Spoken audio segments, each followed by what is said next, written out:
अस्सलाम वालेकुम, मेरा नाम है अब्दुर्रहमान। आज का हमारा लेक्चर है mechanism and process of exocytosis.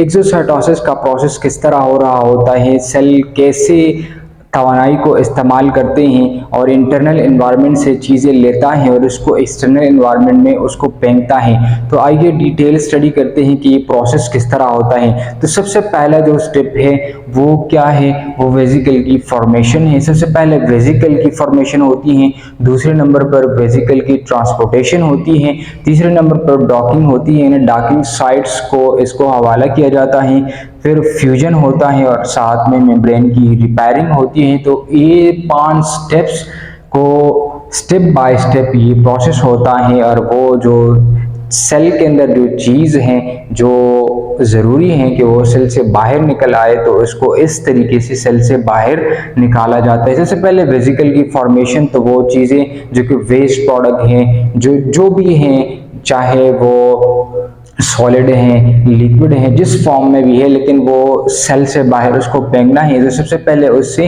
Vesicle की फॉर्मेशन होती है। इससे एक टेम्पररी वाल जो है वो उसकी घेराव होती है, उसकी फॉर्मेशन होती है, यानी it's having contents of material to be release. इसके अंदर वो तमाम चीज़ें होती हैं जो कि सेल से उसका बाहर निकालना ज़रूरी है। ये प्रोटीन भी हो सकता है, ऐसे प्रोटीन जो कि सेल के अंदर ज़्यादा हो तो उसको बाहर इन्वायरमेंट में उसको फेंका जाता है, सेल मेम्ब्रेन की तरफ उसको भेजा जाता है ताकि सेल मेम्ब्रेन के सरफेस के ऊपर अटैच हो, सेल मेम्ब्रेन की फॉर्मेशन में ये मदद करे।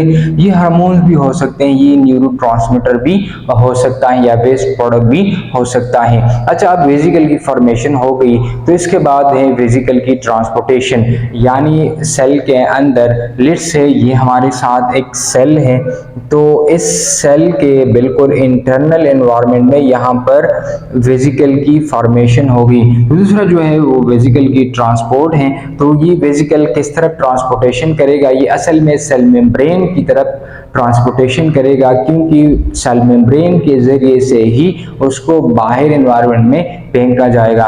तो ये टुवर्ड सेल मेम्ब्रेन हरकत करेगा, लेकिन इसके हरकत के लिए जो प्रोटीन वो रिस्पॉन्सिबल है तो उसको मोटर प्रोटीन कहा जाता है। और ये माइक्रोट्यूब्यूल और माइक्रोफिलामेंट्स में हमने बड़ी तफसील के साथ उसको मुतालिया किया था। इसके बाद है डॉकिंग साइट, यानी ये जो है ये किस तरफ ट्रांसपोर्टेशन करेगी, सेल मेम्ब्रेन की तरफ ये ट्रांसपोर्टेशन करेगी।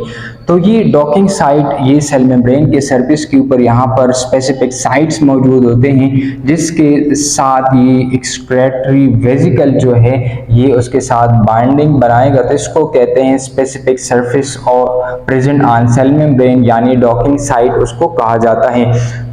चौथा नंबर जो स्टेप है वो फ्यूजन की है, यानी सेल मेम्ब्रेन जो है वो फ्यूज करता है इस वेसिकल के साथ, जिसको एक्सक्रीट करना है, तो इसको कहते हैं फ्यूजन। यानी ये सेल मेम्ब्रेन जो है ये इस वेसिकल के साथ फ्यूज हो जाता है। इसके बाद ये जो सेल मेम्ब्रेन है ये इस तरह एक खला क्रिएट करता है, इस तरह एक रास्ता क्रिएट करता है, और इस रास्ते से ये जो पार्टिकल है, ये जो वेसिकल है, ये बाहर इन्वायरमेंट में चला जाता है। फिफ्थ जो स्टेप है वो है मेम्ब्रेन रिपेयरिंग की। तो सेल मेम्ब्रेन क्या करता है कि अपनी जो यहाँ पर उसने एक स्मॉल पोर्स क्रिएट किया था उसको दोबारा इसको बंद करता है, और इसी तरह एक्सोसाइटोसिस का जो प्रोसेस है वो मुकम्मल हो जाता है। अब डिस्कस करते हैं कि how diagrammatically we have to study this process of exocytosis. जैसे आप इस डायग्राम में देख रहे हैं, ये हमारे साथ सेल मेम्ब्रेन है, जो किसी भी एक सेल मेम्ब्रेन को हमने ड्रा किया है। तो अब ये दो तरह के इन्वायरमेंट्स हैं, एक एक्स्ट्रा सेलुलर इन्वायरमेंट यानी सेल मेम्ब्रेन के बाहर वाली इन्वायरमेंट, और एक इंटरनल इन्वायरमेंट यानी सेल के अंदरूनी वाली माहौल और अंदरूनी इन्वायरमेंट। तो सबसे पहले ये जो स्टेप है जो साइटोसिस के, तो सबसे पहले वेसिकल की फॉर्मेशन होती है।